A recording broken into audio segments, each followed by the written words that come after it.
Baba Saheb doctor B R. Ambedkar என அழைக்கப்படும் பீம்ராவ் ராம்ஜி அம்பேத்கர் அவர்கள் 1891ஆம் ஆண்டு ஏப்ரல் மாதம் 14ஆம் நாள் இந்தியாவின் மத்திய பிரதேசத்தில் உள்ள மாவ் என்ற இடத்தில் ராம்ஜி மலோஜி சக்பாலுக்கும் பீமாபாய்க்கும் 14வது குழந்தையாக ஒரு மராத்திய குடும்பத்தில் பிறந்தார்.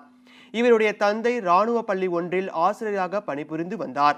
மகர் என்னும் தாழ்த்தப்பட்ட சமுதாயத்தில் பிறந்த பீமராவ் ராம்ஜி அவர்கள் சாத்தாராவில் உள்ள ஒரு பள்ளியில் தனது கல்வியை தொடர்ந்தார்.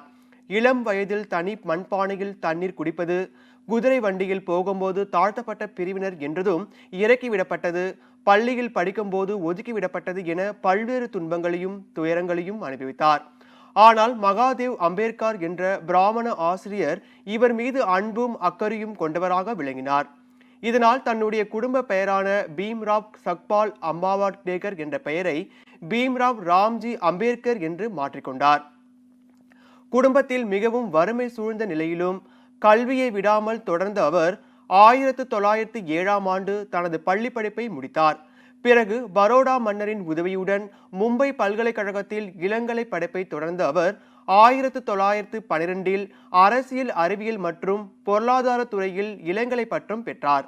உயர்கல்வி பெறுவதற்காக அமெரிக்கா சென்ற முதல் இந்தியர் என்ற பெருமையை பெற்ற அம்பேத்கர் அவர்கள் கொலம்பியா பல்கலைக்கழகத்தில் சேர்ந்து பொருளாதாரம், அரசியல், தத்துவம் மற்றும் சமூகவியல் ஆகிய பாடங்களை கற்றார். பிறகு சட்ட படிப்பில் பாரிஸ்டர் பட்டமும் பெற்றார். 1923ஆம் ஆண்டுக்கு பிறகு இந்தியாவிற்கு திரும்பிய அம்பேத்கர் அவர்கள் பிரிட்டிஷ் ஏகாதிபத்தியத்திற்கு எதிரான போராட்டங்களில் தன்னை ஈடுபடுத்திக் கொண்டார். தாழ்த்தப்பட்ட மக்களின் கல்வி மற்றும் சமுதாய உரிமைக்காக போராடினார். தாழ்த்தப்பட்டோருக்கு தனி வாக்குரிமையும் விகிதச்சாரா பிரதிநிதித்துவம் வழங்கப்பட வேண்டும் என்று வலியுறுத்தினார். வர்ணாசிரம தர்மத்தில் இருந்து தோன்றிய ஜாதி அமைப்பையும் தீண்டாமை கொடுமைகளையும் எதிர்த்து தீவிரமாக போராடிய அம்பேத்கர் அவர்கள் 1927ஆம் ஆண்டு தாழ்த்தப்பட்ட மக்கள் மீதான தீண்டாமை கொடுமைகளை எதிர்த்து போராட்டத்தினை தொடங்கினார். தீண்டாண்மை என்பது ஒரு சமூக பிரச்சனை மட்டுமல்லாமல் அது ஒரு அரசியல் பிரச்சனை எனவும் கருதிய அவர் தீண்டாமை ஒழிப்பு சட்டத்தையும் கொண்டு வந்தார். இறுதியில் 1956ஆம் ஆண்டு புத்த மதத்திலும் இணைந்தார்.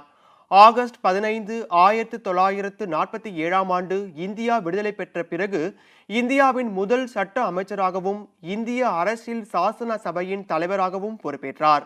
அம்பேத்கரால் உருவாக்கப்பட்ட இந்த அரசியல் அமைப்பு குடிமக்களின் உரிமைகளுக்கு பல வகைகளில் பாதுகாப்பை அளிப்பதாக அமைந்ததோடு மட்டுமல்லாமல் இது மிக சிறந்த சமூக ஆவணம் என வரலாற்று ஆசிரியர்களால் போற்றப்பட்டது.